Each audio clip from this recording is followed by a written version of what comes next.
Hey Canada, welcome to Good Bites Takeout. I'm Alex, and this is the show where I make the most of the fact that I can't physically sit in a restaurant to eat, so instead, I just take it to go. Today's spot is Bar Otto, offering up an affordable Japanese dining option using some of the freshest ingredients and blending them together in miniature works of edible art.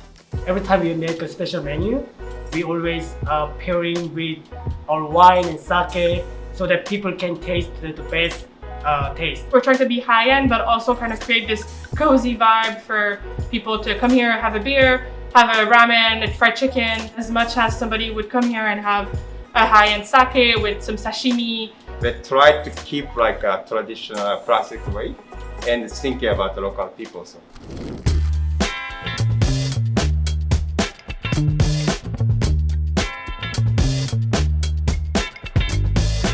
I'm gonna start things off with this beautiful Nigiri box. I'm also gonna kick things off on this side right here with the Icelandic salmon. Now, one thing I just learned minutes ago is that when you are dabbing gently your nigiri into soy sauce, you should do it upside down. That way the rice doesn't fall apart in the soy sauce. Let's see if I can do it.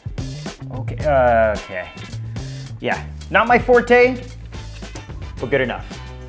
I've eaten a lot of sushi, most of it from all-you-can-eat buffets, but there is such a difference in quality when you get that freshness. Now, next up we have this scallop, but what's interesting about it is that that little dot you see on the top there, that is Japanese jam mixed with maple syrup, so kind of a Canadian fusion.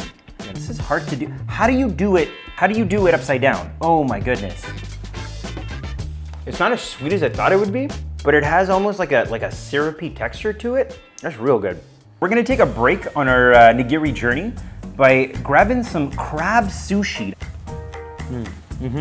So the texture of the crab is almost like pulled pork. You know how pulled pork is very fibrous? It kind of spreads out evenly in your mouth instead of just clocking one way or another in your mouth, and then you got rice on one side, crab on the other. This is just mixing in tons of flavor. I'm moving on to Fluke. Now, I have never heard of Fluke.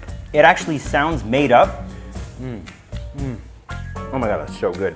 That one radish doesn't look like a lot, but it adds so much flavor to the entire piece. To prevent failure yet again, I'm just gonna take a little bit of this soy sauce and drizzle it on top of the black tiger shrimp. And by the way, this soy sauce they make in-house is so good. A little bit of sake in there too. The shrimp is a little rough after how soft all of those fish pieces were. Still good.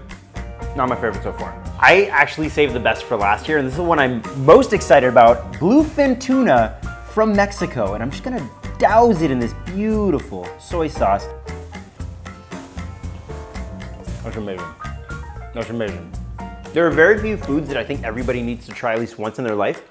Bluefin tuna, just try it once. Moving on to the Chirashi Box now. They're letting you try a wide variety of different types of fish and Japanese cuisine that normally would be very expensive. And then right here in the middle, this is a bucket list item for me. This is something I've been wanting to try basically my whole life. This is sea urchin. So I have no idea what it's gonna taste like. I have no point of reference in my mind, and I kinda wanna just start off with that. It's not a strong taste in any way. I don't know why I figured it would have this very strong, potent flavor, but it just, yeah, I know, it's kind of, all right, it's just whatever. On its own, I'm not super impressed. Hopefully, the disappointment of the sea urchin can be resolved with some of this Toro Tuna, which, just the name. That's amazing. That's amazing. And same thing I said to the bluefin tuna applies to this. Like, if you can find some fresh fish, do yourself a favor, please try it out. And you know we gotta give this little crab leg a little dunkaroo. Yeah. It just melts in your mouth. And that is it for this episode of Good Bites Takeout. Thank you for making it to the very end. And listen, if you want to order one of these beautiful boxes from Bar Otto, you can order them directly off their website right here, or you can also find them on DoorDash. Now, if you're still hungry, don't worry about it. I'll be back next week with a brand new takeout spot for you to order from. See you then.